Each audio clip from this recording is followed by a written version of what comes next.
Et avec moi, Philippe Guichard, soirée compliquée ce soir à Domecq face à Bayonne, même si en seconde mi-temps, l'équipe avait retrouvé des ressources pour faire douter les Bayonnais. C'était quand même au-dessus, Bayonne. Ouais, on fait une bonne première partie de deuxième mi-temps, on revient recolle à un point. Après, à ce niveau-là, tu peux pas jouer contre une équipe comme ça à 40 minutes à 14. Donc voilà, forcément, on a été beaucoup pénalisés. Voilà, ils nous reviennent et on prend même pas un point de bonus défensif. Donc on a beaucoup de frustration parce que voilà, on a eu un arbitrage cohérent du début à la fin parce il nous a systématiquement sifflé contre nous. Donc je pense qu'il faudra revoir ça. Mais bon, c'est comme ça. Malgré tout, on a fait beaucoup trop de fautes encore et à ce niveau-là, on peut pas rivaliser contre une grosse équipe à 14. Donc on va travailler sur nous parce que les autres événements, on peut pas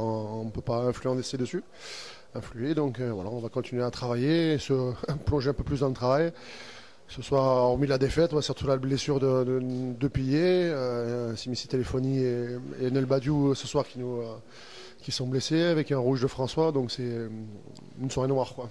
Soirée noire. Est-ce qu'on peut quand même parler un peu plus de la mêlée? Parce qu'on a l'impression que ce secteur-là était vraiment déficitaire ce soir.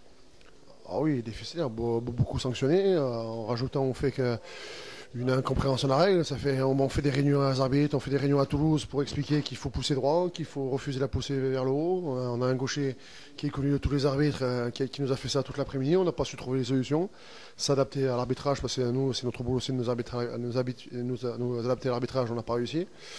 Donc voilà, félicitations à eux, ils ont su trouver les ressources avec l'arbitre sur ce secteur-là. Et après voilà, on voir s'il faut mettre un peu plus de malice, d'être un peu plus filou sur ce secteur-là. Mais bon, nous, c'est pas ce qu'on s'était dit ou ce qu'on disait aux arbitres. Donc, il faut voir comment on va évoluer la mêlée en top 14 et en Pro 2. Parce qu'on se plaint après au niveau international que la mêlée en France, elle fonctionne pas bien. Je pense que si elle était bien arbitrée, ce serait différent aussi, quoi.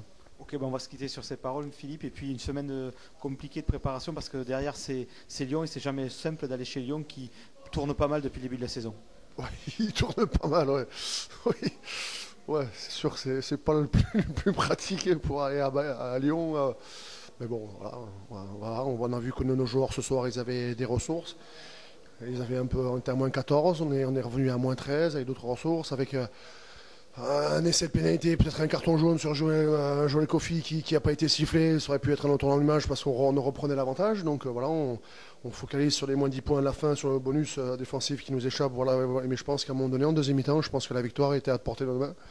Mais voilà, on a trop subi, on n'était pas en maîtrise, ce qui a fait que l'arbitre n'a pas pu influencer sur l'arbitrage parce qu'on a pris 4 cartons jaunes. Je pense au moins sur cette action, s'il y a uniquement une pénalité, je pense que c'est très gentiment payé pour les Bayonnais, quoi.